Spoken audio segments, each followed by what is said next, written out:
Hello everyone, IveGottenSoLucky here. In this video I'm going to show you most viable support monk build in season 11 called EP support I4U2 because we're using 4 pieces of Inna's mantra set and 2 pieces of Uliana stratagem. And this build designed only for 4 player group when you're running jars with Barbarian, Necromancer and Witch Doctor. So first of all here I want to tell you everything you need to know about how to make this build, items, what stats should they have, gems, skills, and after that I open Great Rift and show you how to play this build and give you a few advices which will be useful for you. So let's get started and talk about items. As I said earlier, we're using set called Inna's Mantra. Let's see what it does. 2 set. Increase the passive effect of your Mystic Ally and the base passive effect of your mantra by 100.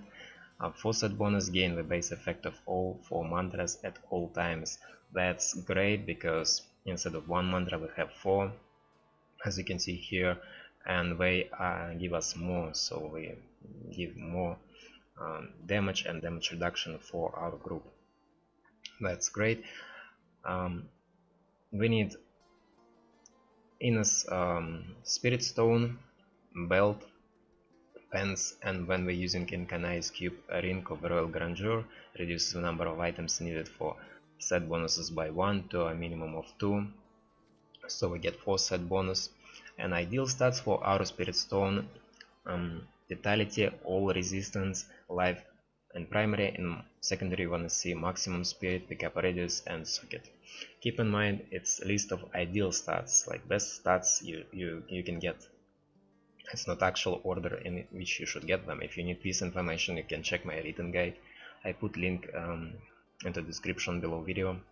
So if you don't know what to do with your item, what stat you should roll, this information will be very useful. So let's move on, and for our belt we need stats: dexterity, vitality, resistance to all elements, life. For pens, dexterity, vitality, resistance to all elements and sockets. When we're using 2 pieces of set called Uliana's stratagem, every 3rd hit of your spirit generators applies exploding palm. So when we make 3 hits, all enemies under effect of exploding palm, and that's great. I explain later when we talk about skills. So we need Uliana's chest armor and gloves. Ideal stats for chest: dexterity, vitality, life in primary. In secondary you wanna have health globes and sockets. For gloves in primary, dexterity, attack speed, cooldown reduction, resistance reduction, and secondary resistance, physical resistance best, but I mean this is beginning of the season, this is a seasonal character, so I found this one. Yeah, so let's move on. Then for our shoulders we're using Lefebvre's Cellular Qui. Why? Because special Cyclone Strike reduces your damage taken by up to 50% for 5 seconds, as you can see here. So means every time when I cast Cyclone Strike, our toughness increased, so we're more tankier. That's nice. And stats for shoulders: vitality, resistance to all elements, cooldown reduction, resistance reduction in primary and secondary, health globes. Why health globes again? Later when we talk about skills. So when we're using Hellfire Amulet, mainly because additional passive, and ideal stats like for our amulet: attack speed, cooldown reduction, resistance reduction. In primary and secondary you wanna have health globes, and one of these passives like resolve, beacon of retard, near death experience, and unity, something from this, and socket of course. Then for our bracers we're using these called strong arm bracers, because the special enemies hit by knockbacks suffer 30% up to 30% increased damage for 6 seconds. So, and stats dexterity, vitality, resistance, all elements, and armor. What else? For our boots, we're using item called illusory boots because of special. Again, you may move unhindered through enemies, so it means they can't get stuck between mobs. That's really helpful. And ideal stats for our boots: dexterity, vitality, resistance, all elements, armor in primary, and secondary we wanna have hull globes. Then for our jewelry, for our rings, we're using Oculus ring, chance to create an area of focused power on killing a monster. Damage is increased by 85% while standing in the area. So it literally means when we, which is unlikely, or a member of our group kill an enemy, we spawn this circle, and if someone stays in this circle, he deals additional damage. That's great, and ideal stats for ring: attack speed, cooldown reduction, resource cost reduction in primary, and secondary hull globes and socket. When we're using this one called Obsidian Ring of the Zodiac, reduce the remaining cooldown of one of your skills by 1 second when you hit with a resource spending attack. So this helps us maintain Epiphany and Inner Sanctuary. We'll talk about this later. And stats for this ring: ideal stats, attack speed, resource cooldown reduction, resource cost reduction in primary and secondary hull globes and socket. And yeah, what else? And finally, we're using weapons from set Eastman's paired blades, because every time you spend primary resource, gain 6% increased attack speed, damage, and armor for 5 seconds. This effect stacks up to 5 times. That's very good because we're getting plus 30 attack speed, so we hit faster, we heal faster, we heal more, and then we're more tankier because armor increase. We don't care about damage because we deal no damage at all with this build, which just, we in group just for pulling and providing damage reduction buffs and damage buff, buffs for damage. Ideal stats for both swords: dexterity, attack speed, cooldown reduction, resource cost reduction, and socket. This very hard to get. I explain you how I made this one. So I found sword with stats like, for example, lightning damage, dexterity, attack speed and cooldown. When I added socket with this item, Ramalatni's gift, so I got free socket. And when I roll off lightning damage for 10 resource cost reduction, so that's why I have 415.5 damage per second on this weapon, because we deal no damage, so we don't need more. We can roll off damage from weapon for like more useful stat. It's actually very hard to do, because every time when you're trying to roll off damage, like 90+ % you get another damage, so it's really hard to do and takes a lot of materials to do. So I got lucky and I got 10 resource cost reductions. So, and yeah, same for this sword, as I said. And probably that's it. So now let's talk about gems, what gems you should use. And our spirit stone, of course, diamond for additional cooldown reduction. For additional damage reduction, we need diamonds in our chest armor and pants. Again, also diamonds, so in chest armor and pants. Then we're using in one of our weapon amethyst for additional life per hit. What's about legendary gems? We're using gem of, I think, gem of toxin. I don't know how to say this word. Yeah. And why? Because poison all enemies hit for 3250% weapon damage over 10 seconds. All enemies you poison take 10% increased damage from all sources and deal 10% less damage. Great. So damage buff and damage reduction. You can literally level up this gem to rank 25 and leave it like this. Higher rank gem give you more damage, more poison damage, but since we have like, no damage, it's pointless. It's a waste of time. I would say, but you can do it if you want. Then we're using a Gok of Swiftness mainly for additional cooldown reduction, attack speed, and additional dodge chance. And third gem, Ice Blink. Your cold skills now apply chill effects, and your chill effects now slow enemy movement by an additional 50%. Enemies you chill have a 10% increased chance to be critically hit. So we use it for, you know, additional 10% crit hit chance.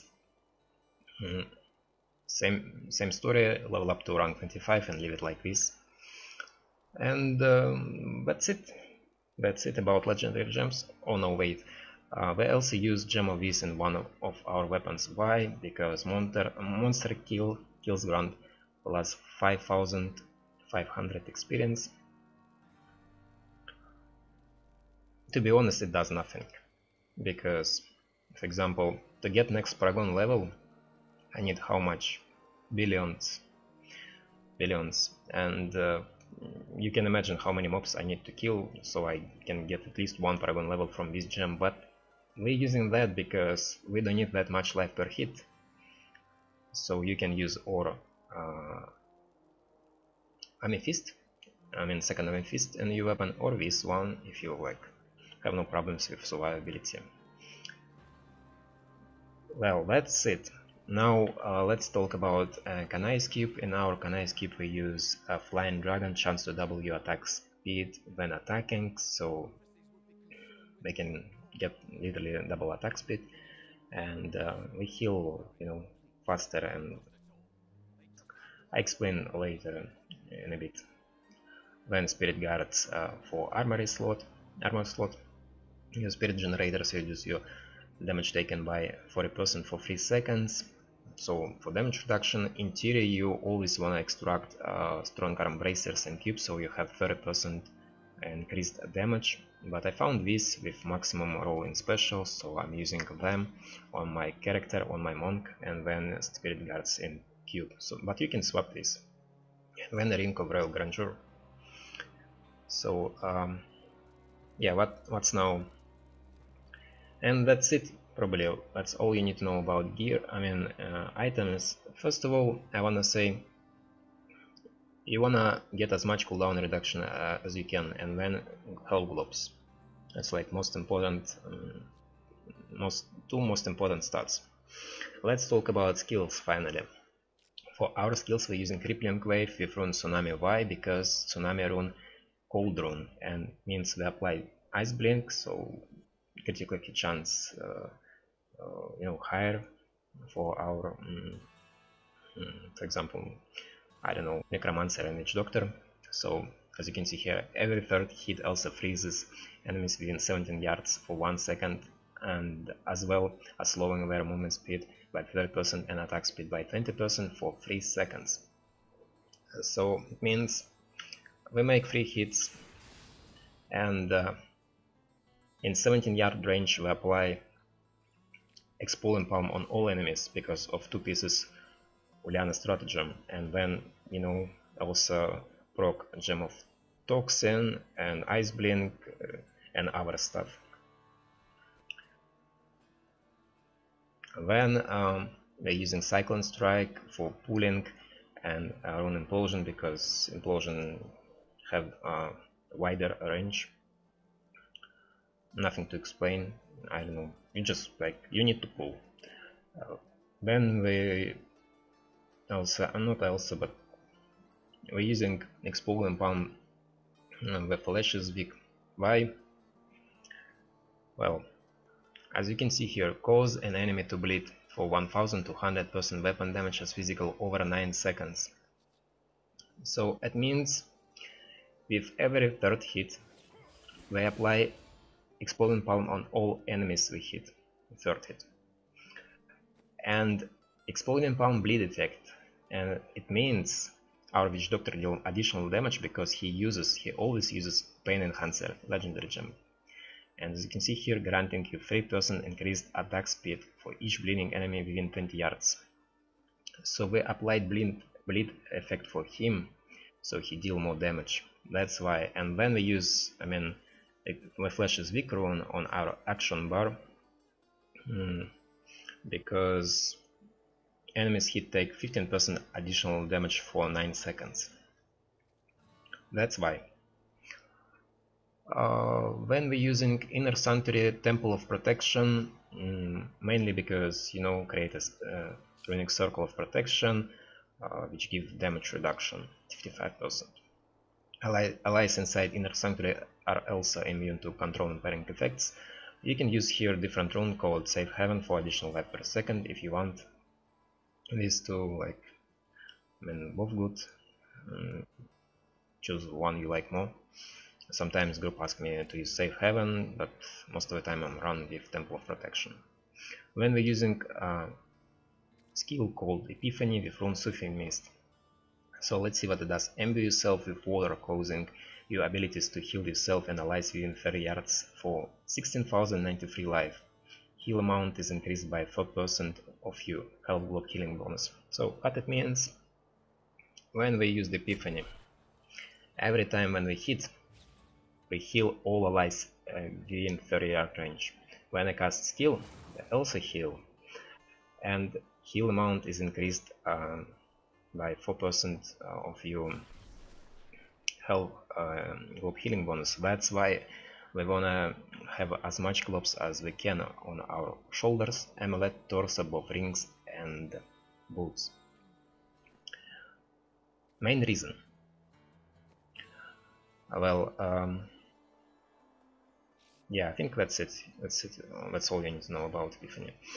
When we're using a mantra called Mantra of Healing Time of Need, because as you can see here, shroud you and your allies with a mystical shield that absorbs up to 2064 damage for 3 seconds. Absorb amount is increased by 15% of your health globe healing bonus.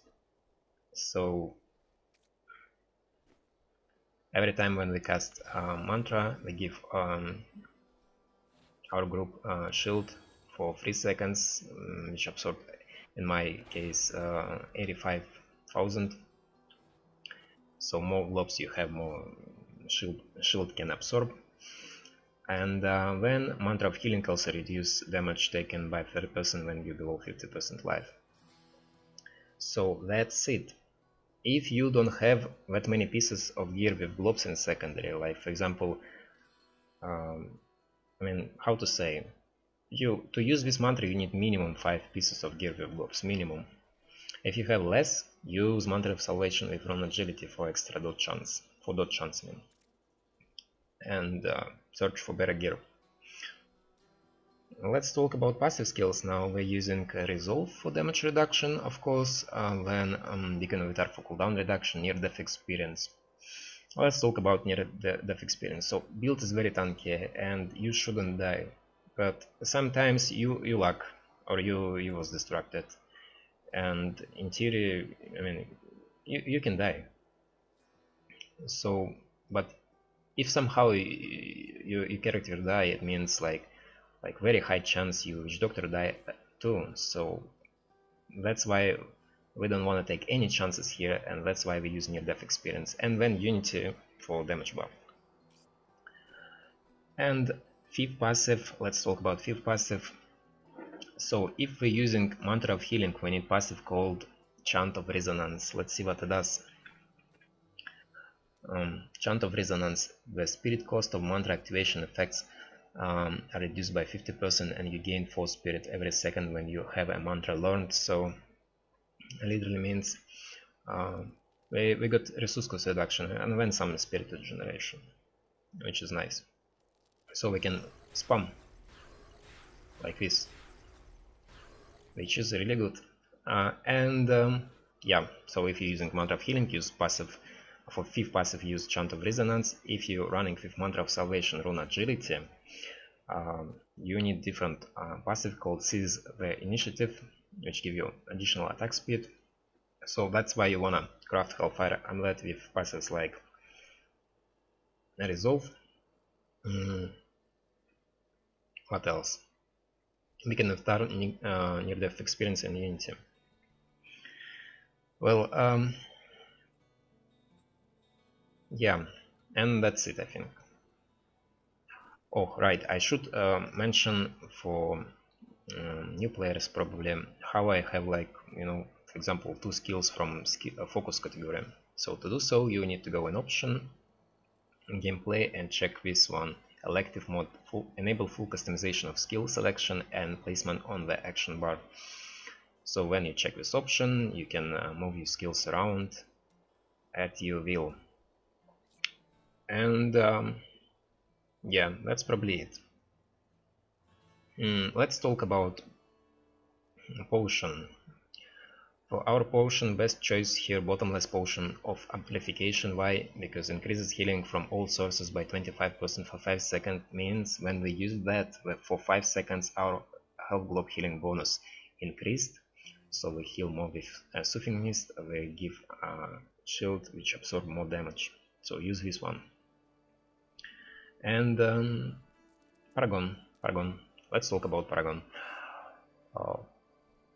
First of all, in core tab you wanna get 25 movement speed, so you have 12% on your boots, get 30% here, so because, you know, you can maximum have plus 25% movement speed from your items and Paragon points. Then get 50 movements, maximum spirit, 50 spirit, and all points of that into vitality for offense. Cooldown reduction, attack speed, critical hit chance, critical damage, defense, resist all life, armor, life regeneration, utility, resource cost reduction, life per hit, gold find, and do not select area damage. Why? Because higher you go in jar, more time mobs take to kill. And if you go very high, like 110 plus, if you have area damage on your gear or Paragon, you can cause really big lags. So we remove area damage from our items and Paragon just for performance. And same for Thorn stats, this one. You don't want to have this in your in secondaries. Yeah, that's it. So also probably I need to mention here, instead of Exploding Palm, you can use this skill, Blinding Flash, Crippling Light. Why? Mainly if you feel like your group not experienced enough or they need more damage reduction, you can go like this, put Crippling Light here.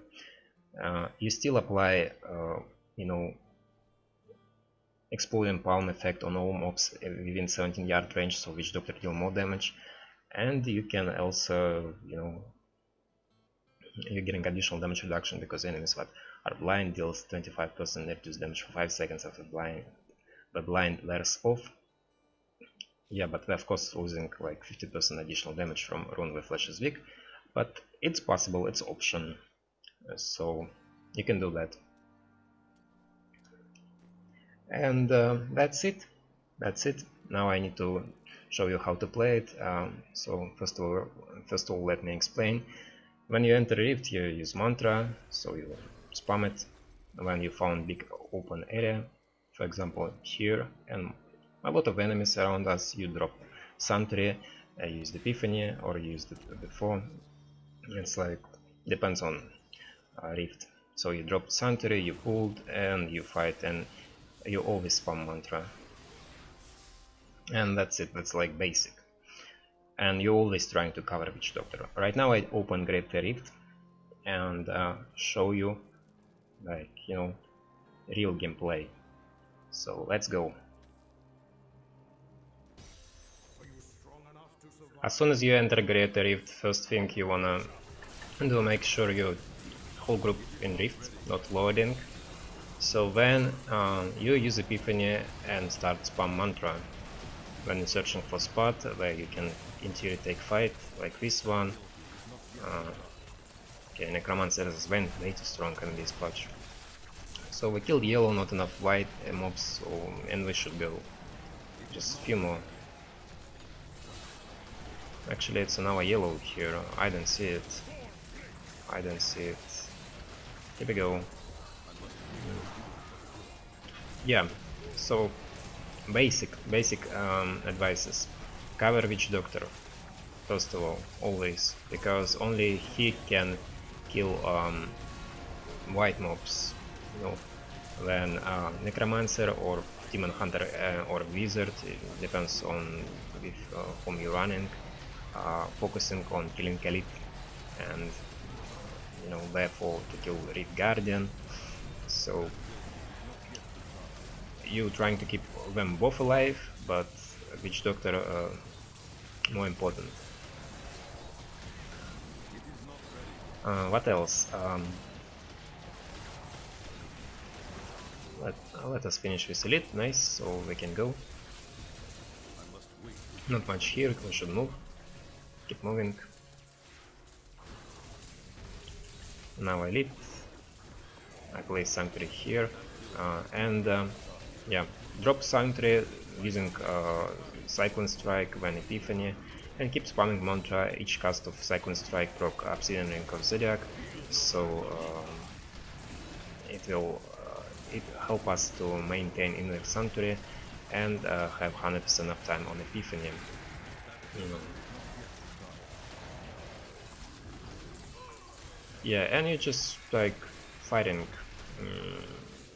Forgot to mention, probably most important thing, when you actually play Sanctuary, what to do. You move your mouse in the middle of the screen, and when you press a button for stand still, by default it's shift button on the keyboard, and when you just, you know, left click in my case, so I hit with Tsunami. When I need, I use Cyclone Strike. When inner Sanctuary ready, I use this and keep spamming mantra. So that's it. What else to say? You know, probably also worth to mention about banner stuff.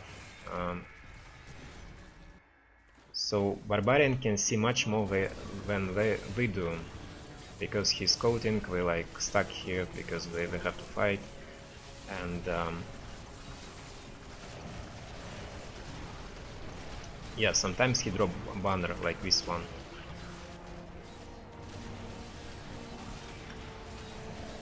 And when this happens, it basically means we have to go there, which we should move. So you go there without questioning, even if you think it's probably a bad idea, because first of all, because you don't know how many mobs there, and second, because if you don't do that, you can kill your Witch Doctor, because he can start moving and you still in previous spot, or you moving and he in previous spot. So you listen, like call Barbarian, he dropped banner, so we move there without questioning. And he was right, it's Elite and much better spot because more mobs here, and we're fighting here. It's very important because, you know, especially when you're playing without voice chat, when you're playing public games, always watch on minimap. And as a support monk, like usually I watch on this part of screen minimap and here, so I can see all health bars of my team. So if I see someone getting low, I like, you know, reposition myself and start trying to keep them alive by using more mantras. I don't know, you know, like I just watch the okay. Yeah, this map kinda bad, so I just took and this pylon and, you know, Necromancer did his job. Where he dropped another banner.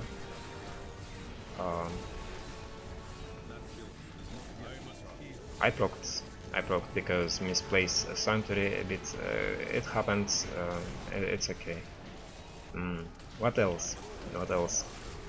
Sometimes you fight big group of mobs, like really big one on maps like Phase Ringwood, Battlefields, and multiple elites. So when this happens, you know, some elite can have wormhole ability and you can be ported.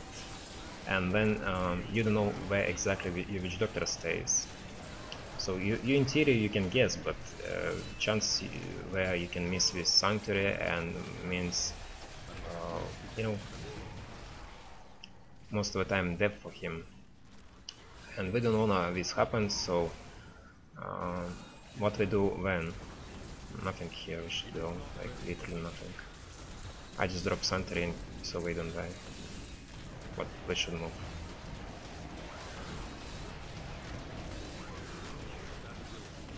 Okay, when this happened, you were ported by Warpole and you don't know where you group. You disable this option. Monster health bars by pressing D bar on the keyboard.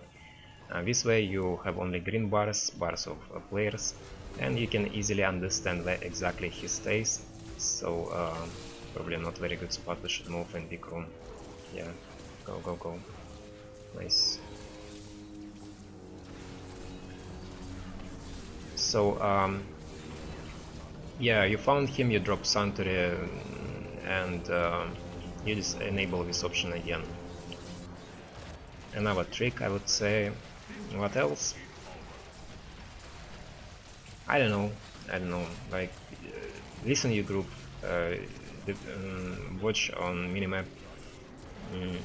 If you see Barbarian not a very experienced player, you can take charge, and when you see not enough mobs around and you think you should go, you can type G in chat, like basically go, let's move. So you like, you know, not fighting a few mobs for 1 minute. Yeah, that's it probably. Until you spawn Rift Guardian. When you spawn Rift Guardian, sometimes, you know, you spawn like, I don't know, Bone Warlock. You know, these Guardians who spawn summon minions. And if you're playing with Demon Hunter and procced again, well, when you're playing with Demon Hunter and Wizard as a Rift Guardian killer, you don't want to pull minions close to Rift Guardian, so they have, you know, can focus him.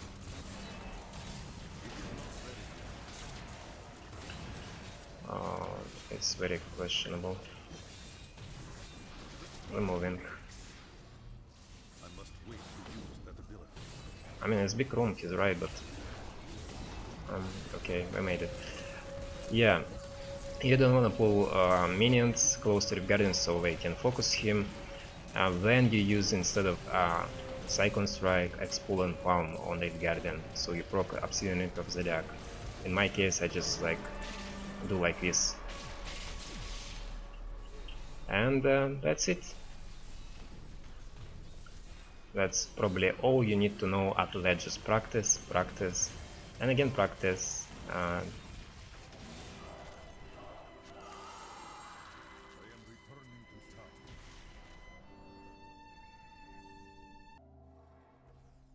So that's it. That's probably all you need to know about how to make this build and how to play it. If you still have questions, leave them in comments below. I try to answer them. I really hope you found this video useful. If so, feel free to like it. Yeah, that's it. So thanks everyone for watching, and I see you next time.